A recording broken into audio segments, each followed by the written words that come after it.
part. Yeah. What beer are we starting with? Guinness. The Guinness, yeah. Or should we start with the kombucha first? Well, because do we want to do your kombucha and then your vino, or just do you want to not do the vino? We can skip the vino. Okay. Let's start with your kombucha because it's like the lightest thing we're gonna drink all night. Yeah, it's 0.2% Yeah. Okay. alcohol, if that. Sweet. Welcome to Four Brewers. My name is Matt Becker, and as always, I'm joined by John Holzer. Jason Harris. Greg Nagel. and happy to say we are also joined by Mr. John Ridey. What's up, man? How's it hanging? Good. Low and lazy. No, that's because you're a Honda owner now. I almost forgot that I had to introduce myself. I was like, oh shit! Oh shit! I need to be somebody. It's been a while. I don't know what to do with my hand. Well, you were up until 5 a.m. drinking. Yeah. So Yeah, happy birthday. yeah. Thanks, The birthday boy. Thanks, guys. You look older. I feel it. How was the party? I was there for like 2.5 hours. It was good. Yeah? It was good. It pretty much continued like it was before you left, after you left. Yeah. Nice. We were victorious in Pong. Finally, it was a hard fought. Oh, yeah. yeah. I think you and I as a team have never actually lost at Pong. Beer pong? Yeah, no, we got a good streak going. Seem to eke it out every time. The two brewers. Yeah. Team True Brewers. So Greg, Hey, man. kick things off. We got some kombucha. Got some NagelBOOCH. Yeah. No, NagelBOOCH. NagelBOOCH. Nagel's been holding it down, actually brewing, while we've been hiding inside from the 300-degree summer heat. Yep. Right. So, I was at the homebrew shop, and Scott Windsor, the dude that owns Costa Mesa's Windsor Homebrew. Costa Mesa's premier and only homebrew. I was checking out, and he's like, hey, man, I've got this... what was that noise? I've got this kombucha kit. You want to try it out? I was like, of everything that I've fermented in my life, I've never made kombucha, so I'll see what that's about. And took it home, and it's pretty much just a big bag of tea and then this like gelatinous sort of like meat chunk. Yeah, how does this actually work? Because I think I've drank kombucha once before. So what exactly is the process So like? you make the tea, and then Which consists of what? just black tea. You can use black tea. You can use green tea. You can use whatever kind of tea you want. Because you have experience with this, right, John? Yeah. Yeah, and then you put in like a cup of sugar into a gallon, and you boil it, and then you essentially cool it down, chill it down to pitching temp, and then you put your SCOBY in. The SCOBY is a little meat, looks like a little lump of fat. God, what does SCOBY stand for? Looks like Symbiotic culture of bacteria and yeast. Yeah. That's what it stands for. All right. And you put that in, and it gets super weird looking. And about a week later, you just kind of, this is my first time making it. So I just kind of did it to taste. I guess a lot of people are like, yeah, it's not done yet. It's still pretty sweet. Yeah. And so I've heard the SCOBY can give you superpowers, but it slowly turns you evil. SCOBY. It's really like the Venom symbiote. You know what I mean? Yeah. It's like it's after a while it controls you. Yeah. The At first it's constricting, but after a while it becomes a part of you. the SCOBY is like this. It looks like a sponge that's not squishy. Yeah. You know? The one in the kit looked like a little trimmings off of a prime rib. I mean, it was really? weird looking. Yeah. So was it dried, or was it refrigerated? No, it was just in this bag full of like juice. It looks like a big snot ball. Let me get into it a little bit. So when you the whole thing with the SCOBY, you can take the SCOBY and basically when you put it into the tea, and there's sugar in that tea. Like you're adding sugar. I just Googled it and it looks so gross. Yeah. Google a SCOBY. Well, it looks. It's kind of like a vinegar mother, right? Yeah, that's exactly. It what is a mother. Okay. Yeah. And this essentially it makes acetic whatever. Acetic acid. Yeah. Yeah. Okay. And So yeah, essentially the same thing. yeah, that's up there in the chat right now. That is looking gross. But when I got mine, It's not wad. I ordered mine from Exactly, snotwad. Yeah. Where'd you order yours from? I ordered mine from. Did you order one? I ordered mine. Where'd you order it from, John? A place in Brooklyn, I think. Yeah. Oh, the Brooklyn. Yeah. So it's a kit you can buy, and they send the tea and the sugar and everything you need, the right amounts. It's really easy. The booch. And then once you get that kit, you have to. Sorry. Do you want to start over? They send you. They say, okay, go online, tell us you got your kit, and then we'll overnight your SCOBY, your mother, to you. Okay. And then they do that, and you get it. And it was just a perfectly round. I mean, you could tell they make it in mass quantities, and then just like cut it out. Or they and like bag punch it out. Yeah. And so when you give it to someone, you have to put it in the bag with some of the tea, and some sugar because it needs to live. Right, And if you just right. bag a dry SCOBY, it'll die. Right. So it does look weird when you get it, and you just open the bag and you dump it in. Just dump it, yeah. It's a damn shame that they're just mass producing SCOBYs now. Like it used to be, before Prohibition, you just had neighborhood artisanal SCOBYs. And now you've just got these macro SCOBY makers just Hey, you know what? punching them out. And Small scobists are coming up, man. That's right. This is Oh my Scoberitos. Scobeater. Scoberinos. Scooby-Doo. 4 Scobers, 4 Scoberinos, 4 Scooby snacks. Oh my god. So what temperature did you ferment this at, Greg? Probably in the mid 70s, whatever my house Just was. room temperature? Yeah, I put it on top of the fridge, kind of sealed up. Not sealed up because you have to let it oxygen kind of get in there. So You put like a cheesecloth on. I put a mesh bag on top so bugs couldn't fly in and stuff like that, which it never got gross or whatever. So it turned out okay. It's a little sweet still. Yeah, I think it is a little sweet. It tastes like it essentially just tastes like a sweet, slightly tart black tea. Yeah. That's kind of what I get from for it. I actually like it quite a bit. It smells funky. It does have. It's got like a butyric kind of. I don't know. like a barfy. It's kind of barfy. This smells very typical of all the kombucha I've made too. Kombucha, I'm not really It's to style, familiar barf. with. Yeah. It's like the smell's like stay away, but you taste it and it's like, oh, it's not bad. Yeah. Yeah. Apparently it's good for you. So Probiotic and good for your liver. It's like the same stuff and that's in yogurt. You know, that's why it's good for you. I like how like they're like, all right, this gives you the shits. How do we spin that? Oh, it's probiotic. I've been drinking it's this all week good. and I've never got the shit. So All right, good. My kombucha has always come out very, very, very tart. Like it's like a really tart sour beer. And I have to cut it with like something. Wow. Usually it's with water or with some more tea or something because it gets laxative or but it gets undrinkably sour. It's crazy. So it happens pretty fast. But when I do it, I have like a you can buy under tank heaters for terrariums for like reptiles and stuff. Oh yeah. You just get one of those, like the small one, and the kit I bought came with like a 3/4 gallon jar, and it fits perfect on there. Did it look like a natural rock, like a little like realistic rock? No, it's a piece of plastic. Oh. It's made to stick under the glass, and it just heats up the sand. That's It'd be cool if you got one of those rocks. Yeah. But if you put might a be a little lizard on top unstable. of it, it'll start doing like the push up thing. Yeah. Just a lizard just does push-ups next to your kombucha. Just put it in the lizard tank. My favorite thing about lizards, like they're just like, oh hey, what's up, girl? What's up, girl? Yeah, I don't know if you noticed, but I'm over 100 now. Yeah, no, you walk by and the lizard's like 98, 99, 7, 8, 9. And then he just sits there motionless for the next 8 hours. Exactly. It's more like my lizard. He just kind of sits there. Yeah, basking. You probably got a big one, I would imagine. You seem like you'd own a Gila monster for some reason. No, we have a water dragon. I want to get I almost bought a monitor. Yeah, those are gigantic, right? We got a bunch of monitors in this room. it's such a Temecula thing, man. Boom. It is, isn't it? Like everyone in Temecula, here's your reptile. Welcome to Temecula. It's came in the mail with samples of Tide. You guys can't see this, but John actually is wearing a python around his neck. So. Yep. I call him Bob. Did you guys know that Jake the Snake doesn't like snakes? Really? Yeah. Doesn't like them or is like has a phobia? He doesn't have a phobia, but he's like, no, man, snakes are fucking gross. Like just like everybody, It's like but he's your skeeved out name by is him. Jake. What else are we gonna put around you? Like Yeah, Jake man. the cake? Like that's not gonna work. You need Everybody a snake. likes cake. Jake though. the Lake. Yeah, but not just wears water. I know it's around not a him. tough guy thing, but He'd be like a gardener and carry His a rake name also around. isn't Jake. It's something like really like fancy Bob. sounding. No, I haven't looked it up. This is important information.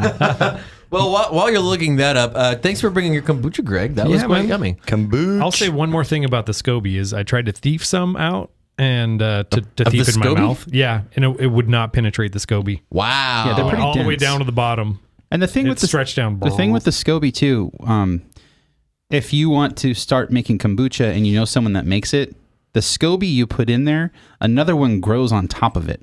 That's pretty much it ends up being the same size, and your SCOBY That's how it gets a little reproduces. bigger. Right. And so you take the top one off, and that's usually what you would put into your next batch because it's fresh.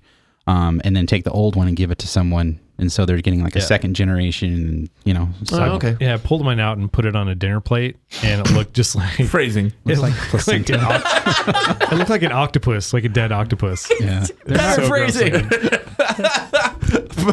I whipped mine out, put it on a dinner plate, and it looked like an octopus. It was bad. They're not pleasant to look at. And No. handle. That's just wrong. Yeah. We still sound like we're talking about dicks. Anyway. Okay. So next up, because we're doing kind of a mixed bag show today. Mixed bag. Mixed bag. Not bad. It was okay. So Guinness has a new beer. It's out. a marketing meeting in a can. It really is. Did we buy these? I bought it. I saw a 6-pack at the gas station. You got to try it, man. Yeah. Uh-oh. Gusher. Sorry. Luckily, it's nitro. Yeah. Didn't gush too bad. Mine didn't do that the first 4. It just fucking exploded everywhere. Do we have a napkin? It's still fermenting. I don't have Oh, one. Christ. Oh. I like right is just holding it in his hands. Well, I don't want it to get on John's Maybe you carpet. opened it too slow, Jason. So it's an IPA on nitro India Pale Ale. from Guinness. Yeah, because Ireland, they have to ship their beer to India, I guess, now. By the way, I wonder where this was actually brewed. I'm assuming this was brewed in Canada. Oh, let's find out. Isn't that where they brew? I feel like they have to say, right? It's like if you're a cop, you gotta tell me if I ask. Brewed in Ireland by Guinness and Company, St James Gate, Dublin, 8 Ireland. That's surprising. Imported by Diageo. That might be accurate since it's. I don't think it's a beer they would make on such a massive scale. That's true. And they don't do God, I hope they anything don't make it not on a massive scale. Yeah. Well, Like somehow Guinness is exempted from being a macro brewer, even though they probably make more beer than a lot of the big brands everyone hates. I consider them macro. Yeah. They should be. definitely. They are. Diageo is a fucking massive. Yeah, they're one of the biggest liquor companies in the world, aren't they? They just don't have a lot of beer brands. They're mostly a spirits brand. Dude, they have like a fermentation city. St. James Gate is like just a mile of fermenters, Yeah. just with one beer in it. Rad. Amazing. Rad. So Not a very good one at that. What do you guys think of this? It's definitely nitro. It smells fuggly.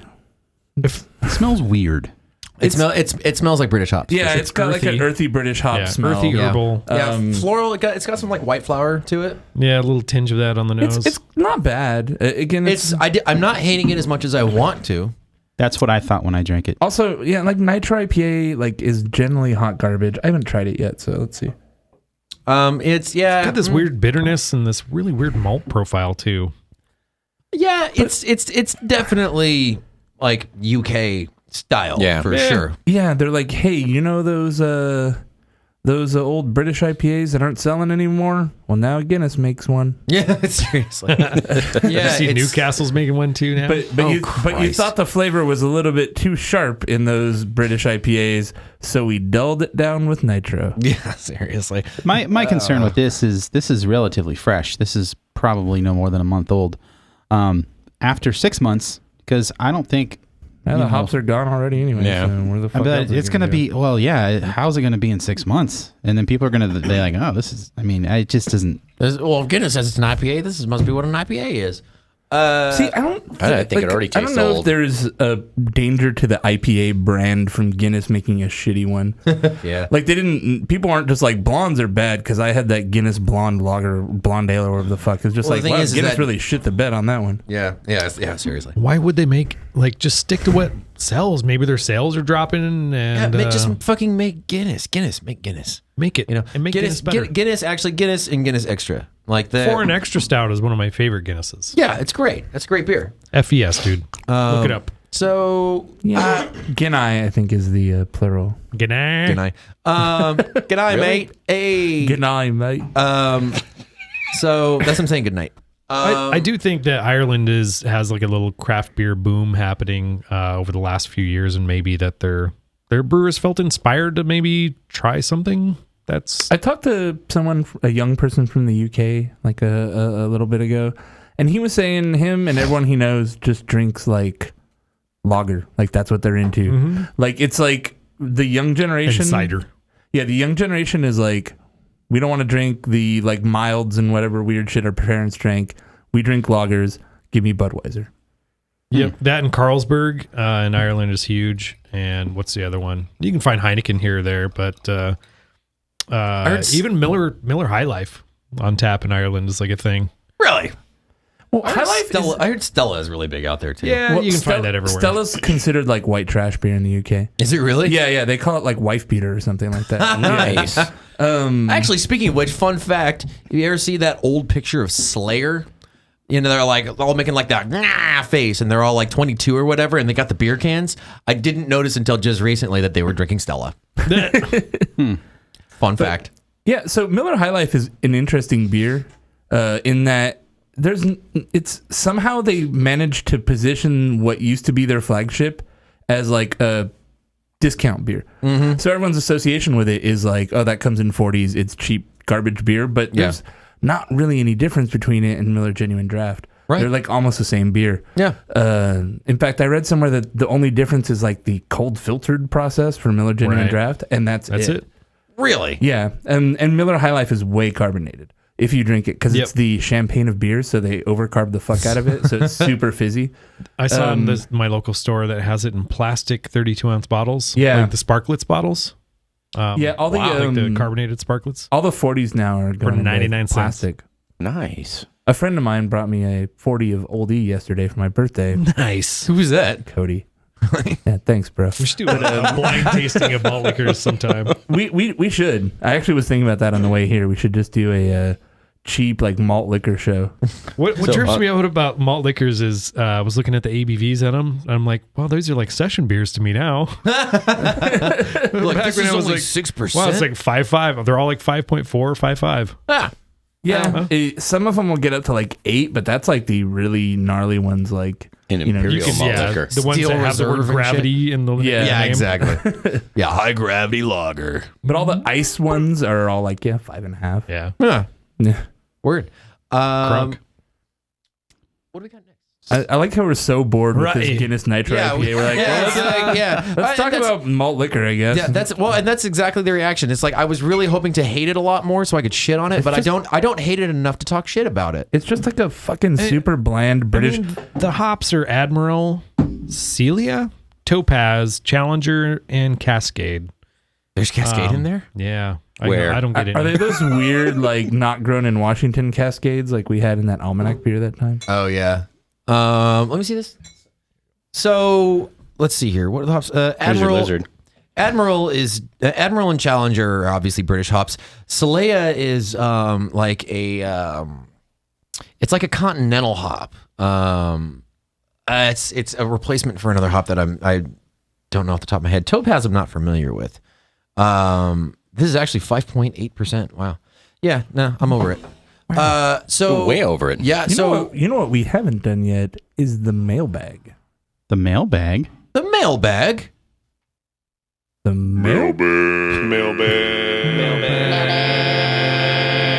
It's the mailbag. Mailbag, everybody.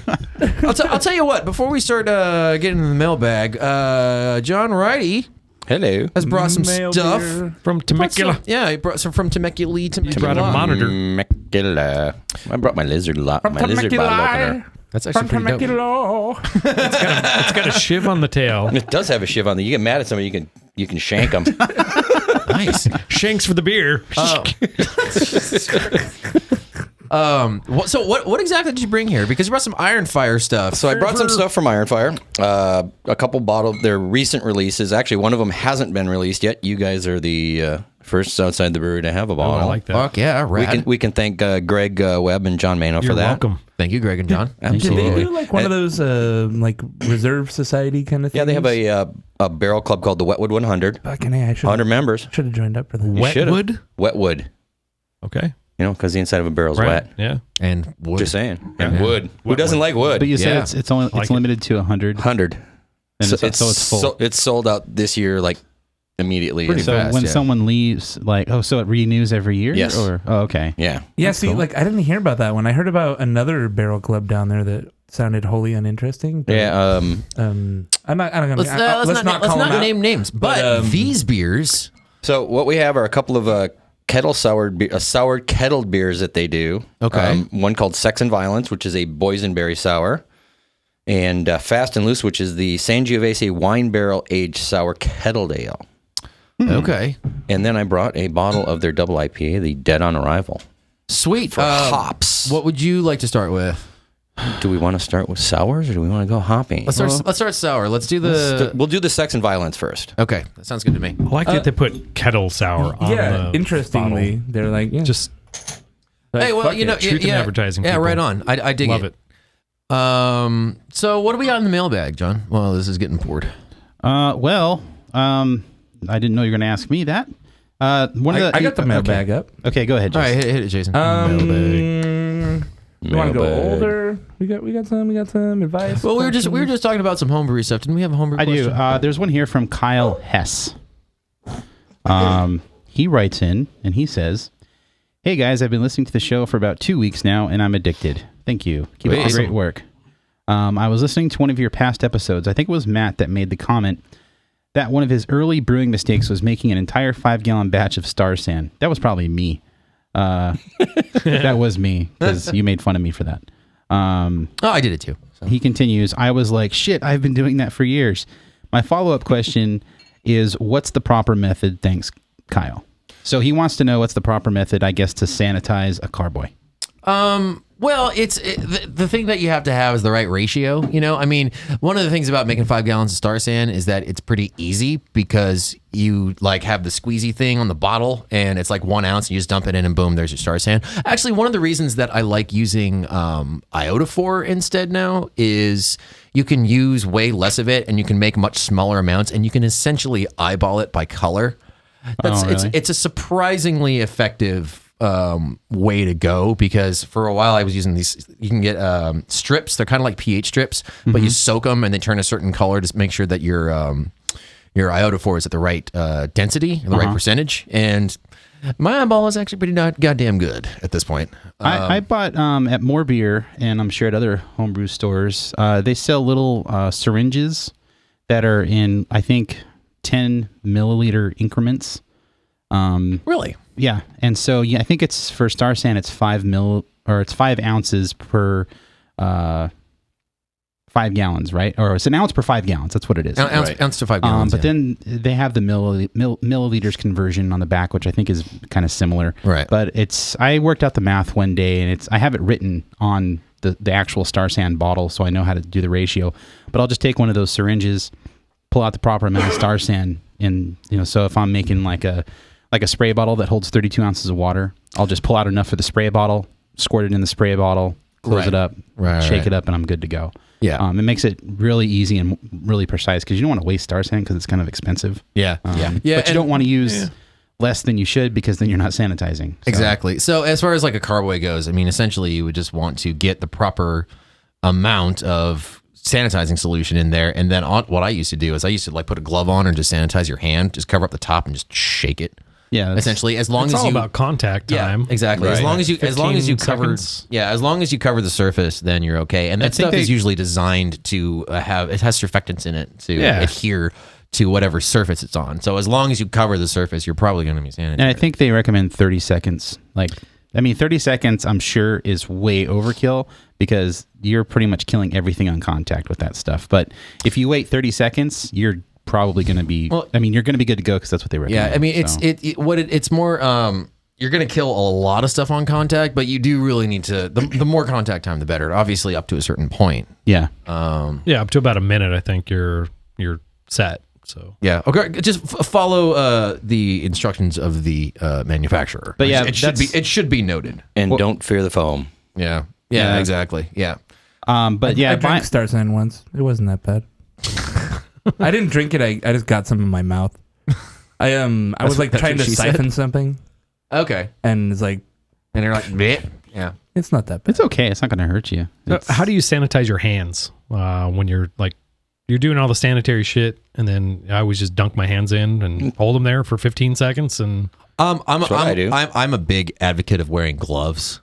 I mean, especially after doing the pro side, they're cheap. You can buy a box of them. If you're just home brewing, they'll last forever. Yeah, the nitrile gloves. Yeah, nitrile gloves. I have the Blickman ones. Well, you want stuff that's disposable, one-time use. Essentially, you put on your gloves, you do your sanitary thing, whatever it is, take your gloves right off. As soon as your sanitary thing is having done. a spray bottle with Star San in it is perfect for that, because even if you're wearing gloves or you're not, you just spray your hands, kind of, rub them together kind of thing, and you're good to go. Yeah, or isopropyl alcohol too. If you have a spray bottle with ISO in it, that's actually better, because the thing about ISO is that ISO is 100% kill on contact. With like Star San and that kind of stuff, if you spray something and then you connect it right away, it might not have been sitting long enough to actually guarantee sanitation. Huh, I didn't know that. Yeah, and so that's why a lot of times you can, and it's a hell of a lot better than just like putting stuff together without spraying it. But ISO is actually better because it's literally instant kill. Yeah, I use that, and also I have a ton of like aluminum foil just sitting in my sanitizer as well. And then once I know shit's sanitary, then it gets covered in foil. Yeah. So exactly. Perfect way to do it. Yeah, for sure. So I hope that answered the question. I think that covered all the bases, but it's all about ratio, and get a little syringe. Yeah. And they're cheap. This beer is good. Yeah, damn. man. It's got that one notey sort of kettle sour thing happening. It's got the tart, the acidity, but damn, the fruit. Also, so good. The foam is like with straight pink, like the head on it. Right. Oh man. See, I think this It's delicious. I think this is exactly like what I want sour kettle to be, Right. because it's not, It's creating. It's got more dimensions than just the kettle sour. Yeah. Well, and it's also, it's not, insanely complex, like something that's been sitting in a Right. barrel forever with bacteria and stuff, but it adds a really nice acidity that is just another component to the coherence of the beer. It's been a huge hit at the brewery, and I think they're pretty much all sold out of it. Yeah. This is great. See why. Is this the one that's already, this is the one that's This is already the one that was already released to the club. Sweet. And what's the fruit in this beer again? Boysenberry. Boysenberry. Yeah, it's really good. Yeah. It's like fruit juice, really good. Yours? I was going to do a boysenberry Rudolph beer, but Boysen, man. now it's kind of been Anaheim, done. Anaheim native. Good Right? stuff. And it was in Sangiovese wine barrels. So this was in a barrel for Yes. a while. So how does that work? Do they sour it in the kettle and then put it in the barrel? Yes. Okay. So they aren't actually like doing sour. All right. Hey, how about I just read this thing? It's a fact that in today's world, sex and violence rules the roost. In our first edition of our sex and violence line of sour kettle ales is our S&V Boysenberry Sour. Kettle ale aged in Robert Renzoni Sangiovese wine barrels. We brew this tart ale using our fast and loose method. Nice, I like it. Souring in the kettle over 2 days with lactobacillus. Then we brew, add the boysenberry, and ferment as normal. Ale is then aged over several months in the wine barrels. Okay. Berries and Sangiovese wine barrels blend perfectly with the violent tartness of the sour kettle. It will leave your mouth puckering, but thirsty for more. It could be just a practical sense in that they, rather than having to, most breweries at this point have like a separate facility for sour barrel aging. Right. And rather than doing that, they keep all the bugs in the kettle and then put the barrels next to the bourbon barrels and don't have to worry about it. It's a great way to do it because, I mean, Ironfire does a lot of bourbon barrel beers. I mean, how many do they have? Oh, God, they probably have got maybe close to 200 different barrels now. Nice. They have a separate facility that they do have their sour beers in. Really? Oh, really? And then they bring them in and do all the work with them in the brewery, and then Okay. they either refill them or barrels are gone. Right. Sweet. Is there something that sour. you might be missing from not having bacteria in the barrel?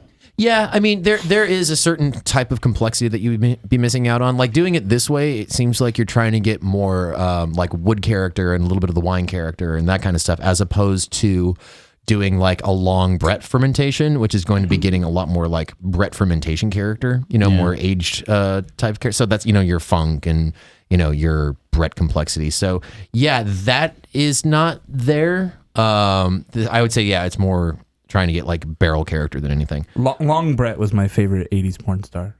Nice. Yeah. That was funny.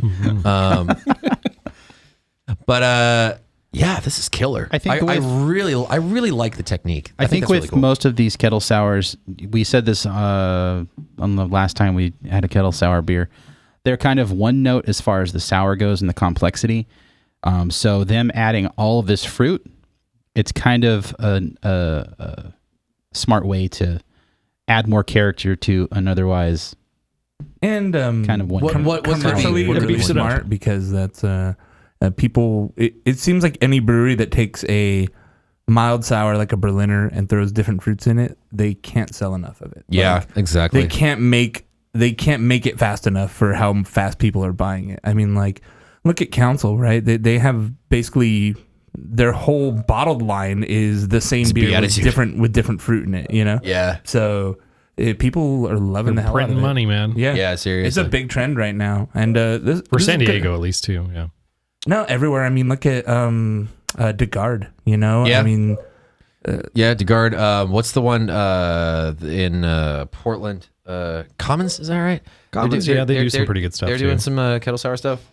Yeah. So what's the other one that we got? The other one we have is Fast and Loose. Like Fast my women. and loose. And this one has yet to be released. This one has yet to be released. Do you know when it's going to be released? I believe it's within the next week or so to the club members. Nice. It's going to go fast and loose. It's going to go fast. In the brewery. I have I sent a text to the brewer, to one of the brewers, about what if there was any additional additions into the barrels other than just the kettle souring on that. So you just dropped in to see what your additions were in? I did. That was gold. I like that. We've got another mailbag. We have a lot of mailbag, which is good. Keep them coming, you guys. Sweet. While we're pouring this, yeah. So we're going to do a second one, another homebrew themed one. Okay. Called Subject Homebrew Talk from Tom. Hi, Tom. Hey, Tom. Hey, Tom. He didn't have a last name, so we're just going to call him Tom. No name, Tom. Just Tom. Just Tom. Just Tom, please. Thanks a lot for talking homebrew techniques this week. Well, sometimes we do. I heard a wee bit about barrel-aged hard cider winning a gold medal. Can y'all talk a wee bit about hard cider? Yeah, I just did one on Wednesday. Did you go up the hills? I did not. I went to my local homebrew shop and bought a kit because it was cheap and Less of a hassle. a lot less of a hassle. So $35 for a 6-gallon kit as opposed to like $10-11 a gallon, what you're getting at the cider mills. Yeah. I mean, granted, you're losing some complexity and stuff like that, but So this had the juice with it? yep, it's concentrate juice and it's got Kind of like the wine kits that you get? it's exactly like a wine kit. Okay. So you top it up with water, you put all the shit in the, you sanitize. One thing that I didn't really think of was how sanitary is your water? Yeah. Yeah. Because you're not boiling. And I freaked out because my water filter hose was like a opaque pink, like plasticky smell. Ew. So I did not use that. I went straight from my pure filter from my kitchen sink into my fermenter, which took, I don't know, about 45 minutes to fill up 6 gallons. But hey, sanitary water, man. Things you have to think about when doing those wine kits and stuff like that. But For the record, I don't think your pure filter is going to make it sanitary. yeah, I mean, it's not. better than the opaque thing. It was a brand new one. You're what's wrong with America. I could've- You're like, that water out of your tap is dirt and garbage. Just fill it full of, I wasn't saying Aquafina. I wasn't saying it was dirt and garbage. I was saying it might not necessarily be sanitary. Yeah, There's I a mean, diff. there's that choice. There's that chance. I guess I should ask, how did it turn out? It's still fermenting. Oh, It smells good though. okay. Matt, Yeah, maybe you're not sanitary. You ever think of that? your mom isn't sanitary. You shut your diacetyl mouth. But a few things you got to look at when you're doing a cider is obviously getting good fresh juice, and you want to, like, if you're getting fresh juice, you want to throw what do you call it? Metabisulfite. Yeah, sulfites. Yeah, you want to sulfite Potassium it. sulfite. Yeah, you want to sulfite it. 1 tablet per gallon. Yeah. And then let that sit for about 24 hours. And then you pitch your yeast the following day. And you want to keep your fermentation relatively low in the like 68 to 72. Right. And you also want to feed the yeast with some yeast nutrient. Mm-hmm. You can do it once or twice a day while you're high croising because apple juice doesn't have enough nutrients for the yeast to survive. When I made my first apple cider, I didn't add any, and that was a big mistake. It came out kind of plasticky or rubbery, actually. Right. And it was ultimately not good. I let it sit in the keg too for like 6 months, and it helped. But adding that yeast nutrient is very, very important. Yeah. Yep. Reddy, have you ever made cider before? I did. Frank Mays and I from TVHA, I believe it was last season, got a half barrel keg full of juice. Nice. And well, we were hoping it was going to be nice. Oh. So things happened at that time. Frank was changing jobs. I got busy. Well, by and by, the keg got forgotten in his basement area. Oh, jeez. It was in a sanitary container, sealed up, and it got stuff stacked on it. About 7 or 8 months later, he discovered, oh my God, I have a keg of cider here. Or I have a keg of apple juice. So he smelled it, and it smelled very sulfurous. Yeah. Which it had naturally fermented with the wild yeast with the juice. Yeah. That's actually road you can another go myth. down. So he transferred it into Carboys. Was it ventilated? Or was it sealed? Sealed. Oh! So it carbonated itself. It naturally carbonated itself. Beautiful. And that explain the sulfur. You're like our forefathers right there. That's so he put it into Carboys and then finished the fermentation in his fermentation freezer with airlocks, and it vented off all the sulfur. All the sulfur was gone. We served it at Oktoberfest out at Lake Skinner. Yeah. And it was a really, really nice, kind of clean, naturally fermented, little bit of wild Brett cider. Nice. Yeah. I mean, that's another way you can do it. Big apple fruit flavor on it. Right. It's really nice. The other missing thing is time. Ciders take, Yeah, this was a year. 6 months minimum before Yeah. they're drinkable. Right. And so 8 months is better. When you're sitting on that guy for 6 months, so I'm thinking about it like from my perspective, do you temperature control it that whole time, or do you keep it light for 2 weeks or whatever, and then just let it age in your closet? Dark closet. Yeah, closet. You want to flush CO2 on top of it, just so it doesn't oxidize. Yeah. But So then, if I were to make one, because I've honestly flirted with the idea of making a cider since I homebrewed, and I never have. I've had a name in my head too. I really want to make all up in cider. Dickens cider is mine, so there you go. Well, Dickens cider I've heard a Dixon. lot, but all up in cider. Yeah. I was like, all right, you haven't heard that one. The kit that I got has a 4-week turnaround Really? to drinkability. So supposedly. yeah, we'll try. Allegedly. 4 weeks from now, we'll be trying it, I guess. Yeah. Hey. So have you got? Is this the first time you've done it? Have you actually gone up and gotten juice? Because I've done it twice. I live relatively close to Oak Glen, which is a big. That's where I get mine. That's where we got our juice. Oh, yeah? In fact, the TVHA is up there today getting theirs. Oh, sweet. Yeah. So And there's Good also family trip. Yeah, it's a great family trip. I've taken the family up there a couple of times. So you can go there. You can go to Julian too, right? Yeah. And, if you're closer to Julian's San Diego. Anywhere else in the country, I have no idea. Just Essentially, fucking figure it out. You want to call ahead if you're going to get anywhere over 5 gallons. Yeah. They'll crush right into your carboy, which is nice. That is so rad. Anything else to think about with that? You can do, is it pretty much always sparkling, right? Or can you do it still? You can do still. you can still. Can you just still? like meads. Have you guys ever played with back sweetening at all, or? I don't. I prefer No. dry as a bone. Yeah, me Yeah, too. that's a whole. I mean, a lot of the commercial ciders you get are back sweetened just because The Helen back, yeah. people aren't going to drink. The kit that I got Right. came with a back sweetening packet. Really? They're like, Really? if you like it really sweet, do the full pack. If Yeah, you like semi-sweet, do half the packet. What was in it? Like aspartame or something? I have no idea. Some kind of non-fermentable. I would imagine, yeah. You just stevia. stevia. I'm there sure you it go. went like, there's my trash can. Yeah.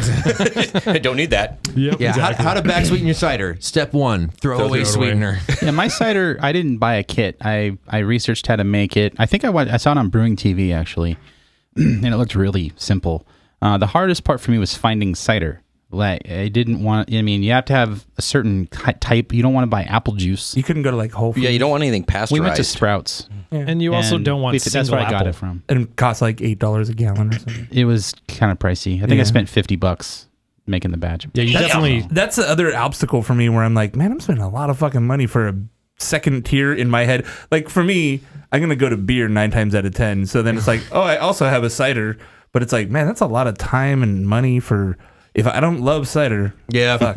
I do it more for people that come over my house that aren't beer drinkers. Yeah. So That's why I did mine. I did it for Thanksgiving one year. Yeah. for my Nice. parents. And when my mom tried it, she's like, "This smells like rubber." I'm like, "Damn it." I'm like, well, don't drink it then. how do you know what rubber smells like? Wrecked. Boom, roasted. So one thing that I would be curious about is different styles of cider, because I mean you've got English cider, but then you also have like French cider. Has anyone ever had French cider before? Yeah. I haven't had French cider, but when I was in Washington, there's millions of ciders up there. Like, couldn't imagine why. Every bar you go to has 2 or 3 different ciders on, and they're not the same ones. Like, Nice. There's all sorts of, like, I had hopped ciders or ciders that were Brett fermented. Like all sorts of really cool stuff. I've had a barrel aged, like was mentioned in the email. Yeah, I've seen ciders with peppers. Like there are craft cider places doing it, especially in Washington, obviously, the home of the apple. Right. And Greg, you're putting yours in a barrel, right? Yeah, I did that my first one and entered it into the OC Fair and got gold. Nice. Sweet. Yeah. So it was a New England cider. So if you look up that style. You know, I got a blue ribbon for my pig at the fair, so I'm not sweating it either. I like that pig. It was a nice pig. Some pig. Great bacon. Nice nipples. That'll do, pig. That'll do. Well, how does everyone like this beer? It's phenomenal. It's really great. A really wonderful barrel character. That French Oh, oak. it's got all kinds of oak. There is some vanilla in here that Serious. Like, works really well. Yeah, super like French oak vanilla. It's too bad these are impossible to get. Yeah, and this is Sangiovese grapes. Although we know a guy. You know a guy who knows a couple guys. We know a Temecula guy. After fermentation, fast loose the aging Robert Sangiovese are any barrels. of those like 100 guys? Like, are any of them like looking kind of like sick? Are they gonna? No, but for a price, I could probably take 1 or 6 out. Knock a couple of them off and. Yeah, no, this is just blonde with Sangiovese and aged in Sangiovese barrels. Also, have we done Ironfire before on the show? I think you might have brought some up. I brought some before, up. John. Yeah. Like in the beginning, Right, Yeah, like right when we early. first started the show. Friends of the show, Ironfire. Yeah, Killer. I like Killer. this. I like Good this labels, more than the first one with the boysenberry. Well, the other one was big fruit, right? It was like Yeah, they're this kind different of tart beers. fruit juice. Yeah. Where this one you get all the wood and the barrel, and this one more. Yeah, for sure. Yeah, this one's more of a. I don't know. It's less additives and well, adjuncts. fast and loose wins over sex and Yeah. violence today. Yeah, I like the fruit one better. This Hey, one, if- I'm sensitive to acetone. This one has just a little bit of acetone in there, Yeah. but not offensive. I think they're really great altogether, I think. What do you guys get off the aroma on this? I already drank it. I mean, is there something? The acetone thing is what It's acetone. Is it yeah. acetone? Okay, because that's the aroma on this is kind of in the middle for me as far as I don't know. But the flavor was excellent. Yeah, for sure. Yeah. Saves the day. Good stuff. And they're also. I also want to point out this is the first time I've ever seen a screen printed 500 ml bottle, Isn't that rad? which is rad. Like I have such a love affair with this format. And Well, and we were told by the Wicked Weed guys that I guess they had to do some sort of manufacturing hoops to get their bottles. But now I don't remember the exact wording of it, but the impression I got was that there is now manufacturing ramping up here for 500 ml bottles, so they're a lot more available to everybody. I forget the name of the company. It's a really big glass company that I think they're based in Canada. But they're like where a lot of people get their like celebration style bottles. The champagne style bottles come from them. And they sell a bunch of different bottle formats. But I think they are the ones that just recently introduced these bottles to the U.S. And it's good because we have gone on record that we like 500 ml bottles. I think it's They're the about best. as perfect as you can get of a size for this style of beer, at least. They're wonderful sized. So Pliny's in the same size bottle, but that's a thinner glass, right? Yeah, it's a thinner glass. It's that's like the pint style, quote unquote. I think. Speaking of Pliny, It's a The mini bombers. The Pliny glass. By the way, every time I've tried to ship it, I've had one break. really? Yeah. Oh, let's do one more, shall we? Get some Shall we hops. do one more? So we're gonna go Cleanse to our the hop. palate with We're gonna some go to hops. the hop side here with Get their an IPA with some fucking American hops in it. Get them they're- hops. Dead on Arrival Double IPA. Oh, nice deep bar. DOA DIP. I've had this and I enjoy it. Although, so I used to go to RIP. There was a bar in Riverside called Killarney's that always had iron. Can we have a moment of silence for Killarney's? Absolutely. But they had It was a very brief moment. It was a very brief moment. I was there once. dead air. There's still a place, just not in Riverside. They have a It's in Temecula Temecula. location as well, but Still there. They used to have Ironfire always. So in my head, I'm like, oh, that stuff's just on everywhere. You can get it real easily. But yeah, it's not. Now that they're gone, I don't see it nearly as much, and I'm sad. Since you've been gone. I actually don't know that song. Have some beer. So what's the story with this beer? What kind of do we know what kind of hops are in this? A lot. Simcoe. Yes, what kind? I though? don't know. Does it say on the bottle? El Dorado. It's got double the hops of their normal pale ale. It'll wreak havoc on your Amarillo. palate from the first sip to the last swig. Dude, Palate Havoc is a really. I'm keeping that name. Nelson. When you're done with DOA, taste buds will be consigned to the grave. I believe there is might be Nelson and some Citra or Citra. yeah. Yeah. Summit maybe it's or Summit or Summit or Mosaic. It's got a little bit of the onion thing happening. It's pretty juicy. Juicy. There might Kinda be like fruit gum. I believe, and I could be mistaken, one of the experimentals in there too. Oh. Ooh, that is zesty. Yeah, that's it. Do we have anything else in the mailbag? Jason, you got anything else? We're good. Mailbag. No, we have a couple more. We'll save them for another show. We got 3 or 4 more, but we can do them, spread them out over another show. And that's another trip to the Yeah.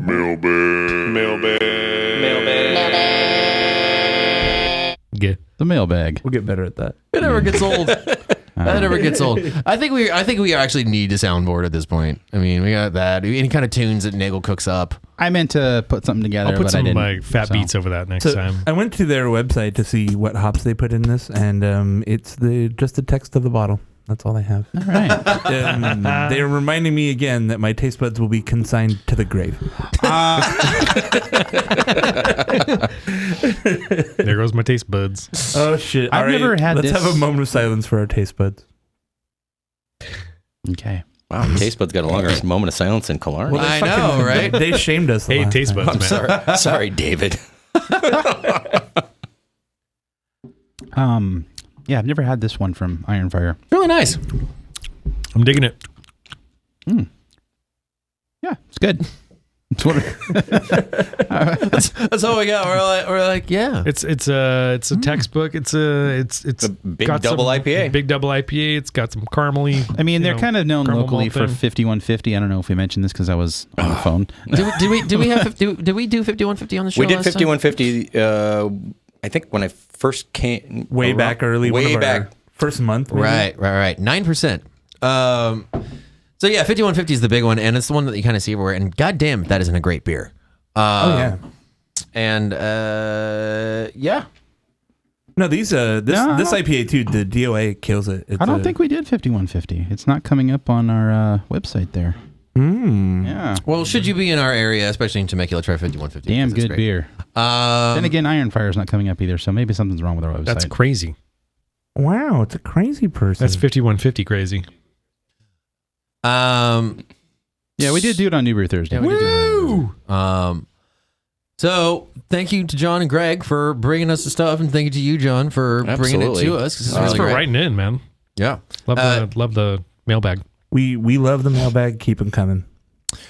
If you want to send us a message, get on the show via the mailbag. You can fill our mailbag. Yes. Oh, With mail. jeez. Yes, fill our mailbag with mail. Fill it up. Papa's got a brand new bag. Hit us up at feedback at fourbrewers.com. If you want to find us online, you can find us on Twitter, Instagram, Snapchat. You can find all that information at fourbrewers.com. You can go to patreon.com/fourbrewers if you want to support the show. It really helps us out a lot. Send them money. We strive to stay wholly listener supported. We don't want to fucking give you Squarespace ads or be like, oh, we're brought to you by Lagunitas Brewing Company, which believes that every beer is like a Lomforn symphony with harmonization, recapitulation. That is fucking. oh, yeah. That is actually the ad copy. Yes, yes, that it is. Lagunitas has at the end of fucking Song, Oh my God. Song Exploder. It's And, so fucking. They also have one for This American This American Life. Yes, they do. Oh, This is brought to you God. by audible.com. It's like a long form symphony. Oh, fuck you. Yeah, you're like telling me eat a dick. I would like Eat a pour out dick. my Lagunitas sucks if that. Isn't that like a long form symphony? Oh, no. Long No. form symphony. God damn it, Tony Magoo. This is a coda. Magoo. It's Mr. Magoo to you. Audible.com. So yes, go to patreon.com. Also go to iTunes and give us a rating because we want to know what you think. And we want to get 5 stars from you because we love you and it helps us out. We're also on Stitcher and TuneIn, which I know there's some people out there. The Amazon Echo gets all of its content from TuneIn as far as podcasts and Doesn't stuff. seem to pull ours up though. It's kind of hard to find the content with the Echo at this point, but I think that's a TuneIn issue, not a. I don't know. Yeah, TuneIn does too much. It's got radio, it's got like podcast, it's got like everything. So did it take this thing called radio and put it on this thing called the internet? Radio on internet. ROI.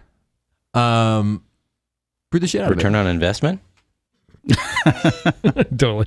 Brew the shit out of it. Thanks for being here, John. Brew the shit out of it. Brew it. Brew the shenanigans out of it. Brew it, brew it, brew it.